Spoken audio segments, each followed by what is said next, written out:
So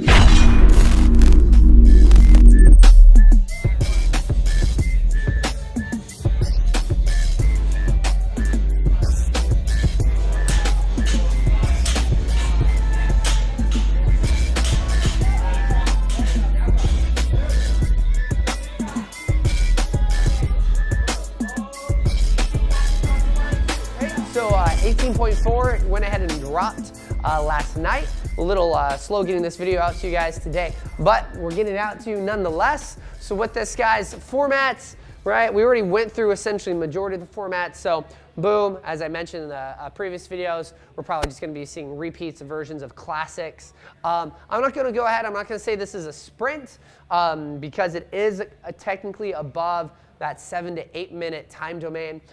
So I really think that's still up for grabs, and especially with, we haven't done a repeat workout yet, and I have a feeling we're going to see a really nasty dumbbell thruster workout that's just going to be horrible.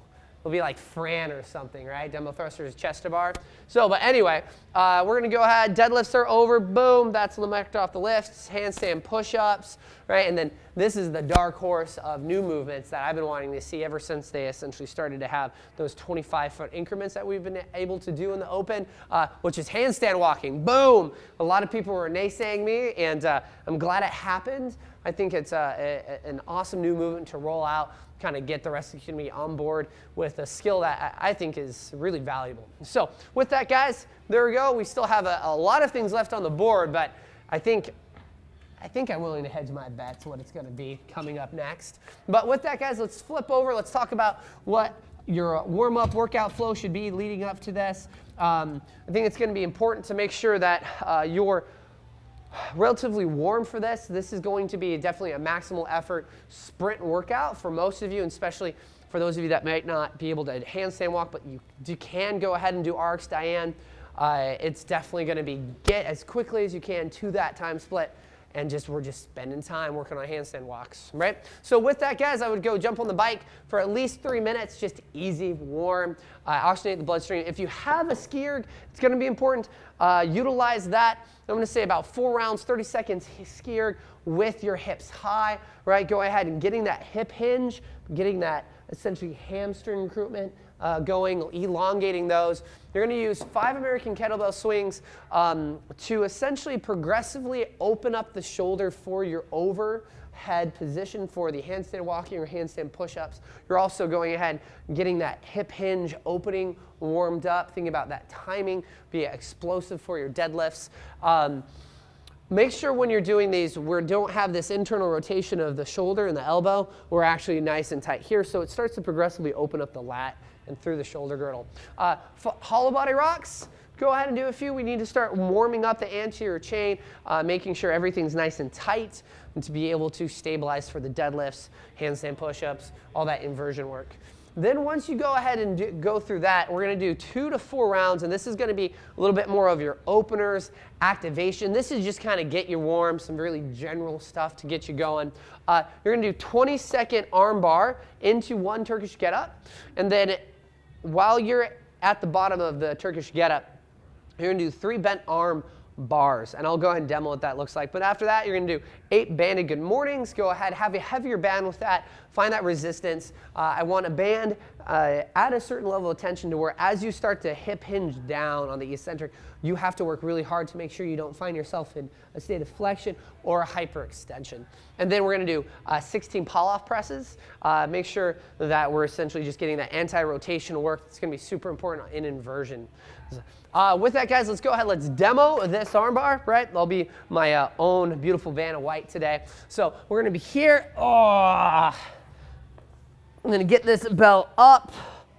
I've got a mic on my right hip, so that's why I'm not spooning the bell and getting it into the position correctly. So we're going to go ahead. We're going to drive it up. We're going to think, cool. Here's the arm bar position. We're going to think 20-second hold. I'm not going to go in the nuances of the arm bar. Look it up, right? Make sure you're doing it right. Then from here, all that's going to end up happening, 20 seconds has passed. We're going to reset, get ready for that Turkish get up. And this is where we're going to be focusing on really trying to open up the shoulder girdle on the bottom and the top shoulder, making sure everything is stacked.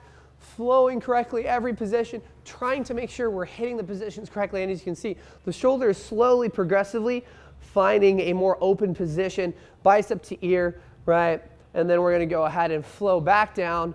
Everything's having to find stability here, and I'm having to work really hard to keep everything on.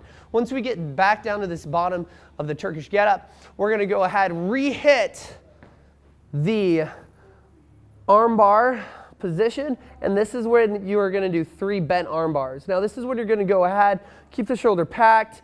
We're thinking that you're still doing arm bar, but then you're going to drive the elbow nice and slow. It's going to feel like an eccentric to where we're almost trying to target the elbow into the hip, and then it's going to feel like the tricep seats into the oblique. We're going to stay nice and calm. You're not going to relax down here. As you can see, when I relax, I become nice and shaky. We're keeping everything active still, and then you're going to drive up, firing the tricep, making sure the lat becomes active and stabilizing, and making sure the shoulder doesn't drive up into the ear, right? We're making sure. So you're going to go ahead. That's 1,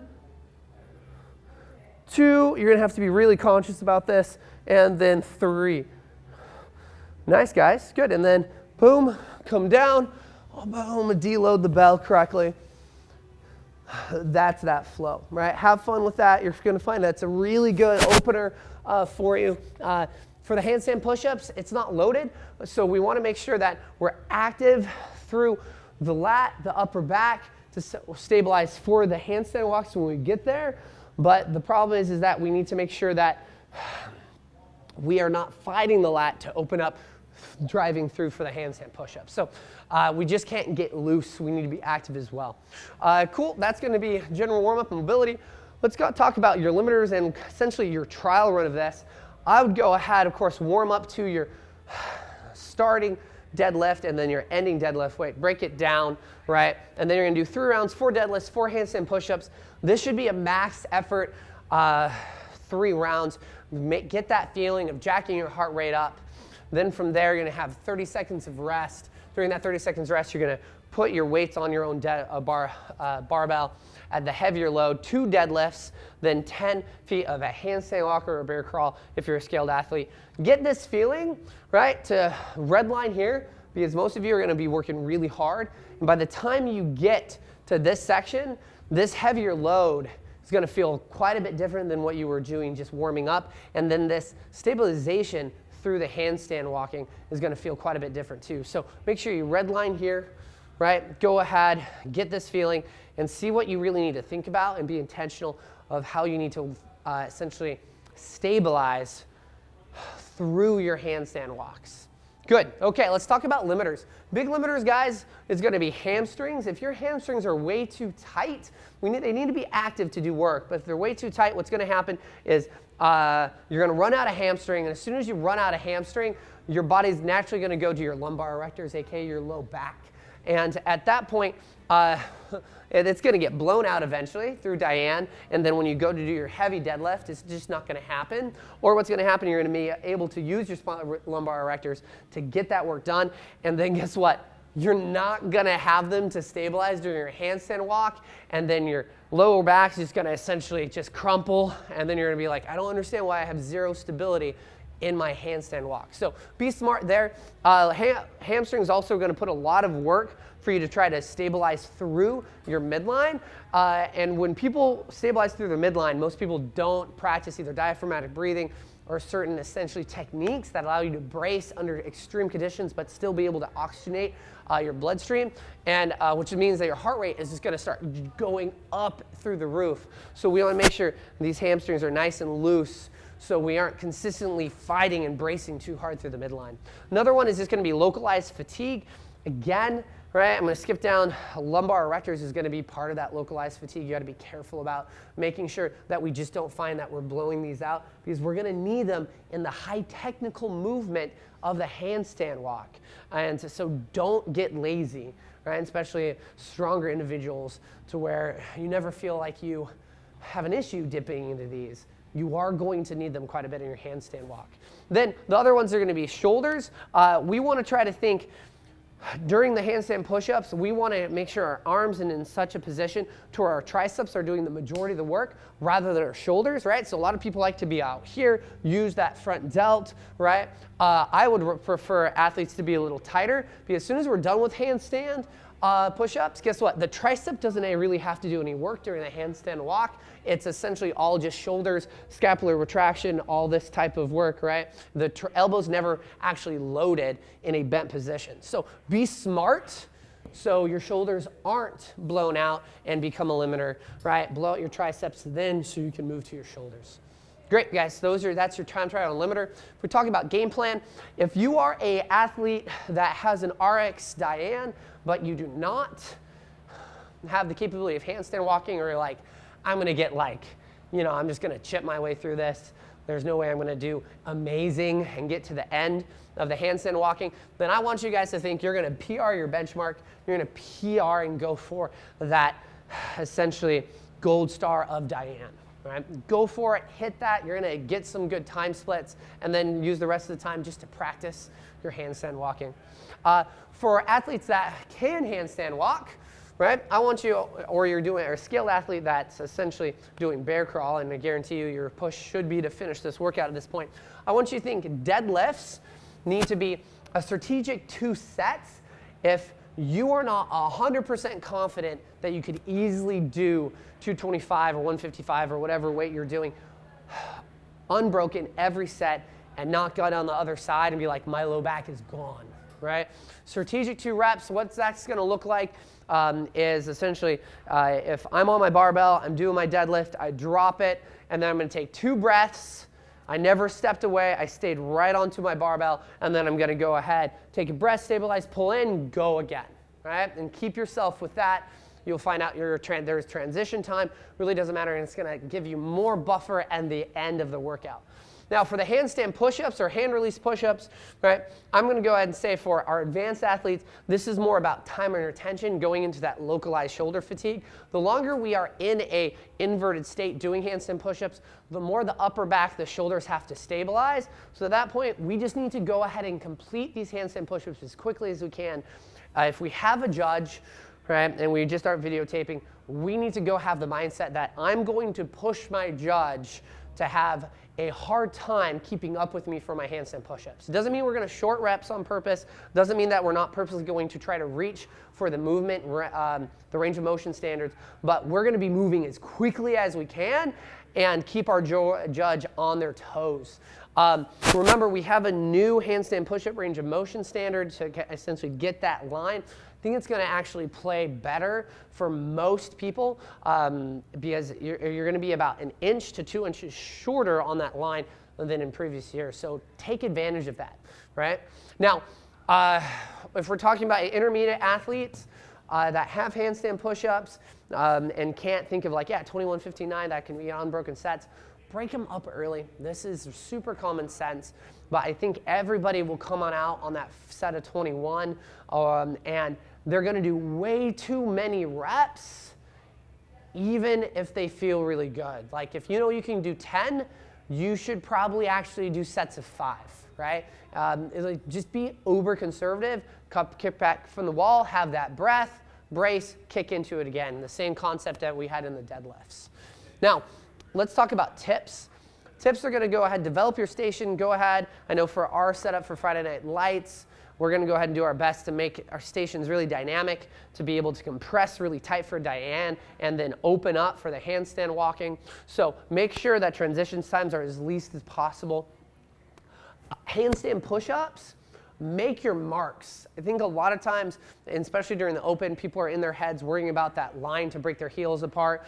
I always consistently see people, even when fast transitions are needed, essentially kicking upside down, boom, hitting it, having the eccentric, and then they adjust their hands because they transitioned so quickly that it didn't feel good. They moved their hands and they wasted 2 seconds in a inverted state under load rather than having marks on the ground or on your plates or whatever your padding situation is to know like, cool, I just need to know I put my palms when I kick up on those marks and I'm there, right? And I can trust myself, even if it might feel a little weird, that my hands are in the right place. So make those handstand push-ups marks to give yourself confidence in your transitions. Handstand walk, this is going to be the same concept. Make your marks, right? I've got a little bit of a, essentially I'll make it a little brighter. A lot of people, when we're rushing for handstand walks, we need to go ahead and make sure that unless we're like one of those individuals like, yeah, I can do 50 feet unbroken, I can have a turn or two in there, I've done a lot of contextual work in terms of being loaded, having a blowed out midline, breathing really hard, and I can handstand walk. That's not most of the community. So most people are going to go ahead, this is the starting line, let's say, I'm going to kick out, I'm going to reach way far out. I'm going to reach beyond these X's essentially.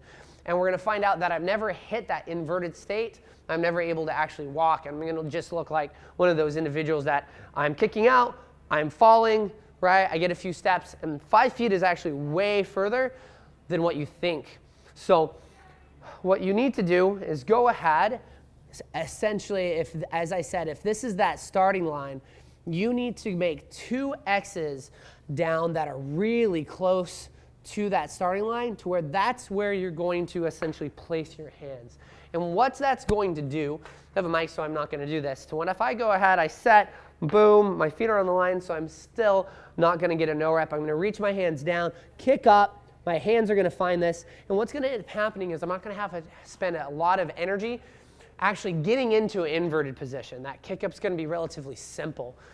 And what's going to happen, that inversion happens like that, it doesn't lag, and then all that momentum, right, that where I essentially threw myself off with to get inverted, now I can let it keep on following, and it's even at a sooner position to allow me to start pulling me forward.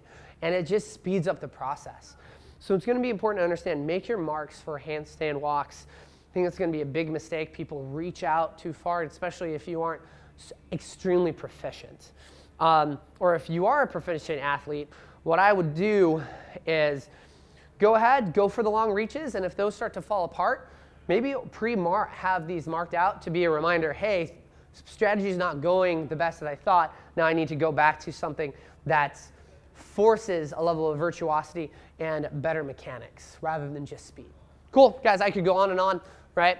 But essentially, I think today is all going to be about how you're able to organize through your midline, make sure that localized fatigue doesn't happen in the shoulders and the lumbar erectors too soon, so you can stabilize through the handstand walking, right? Because you could PR your Diane time, then at that cost, if we were not organized and having really good movement patterns, you're going to fall apart during the handstand push-up, the handstand walks. Guys, other than that, have a good one, good luck, and good luck to your labrums as well for all of you trying to handstand walk for the first time. We'll see you on the flip side.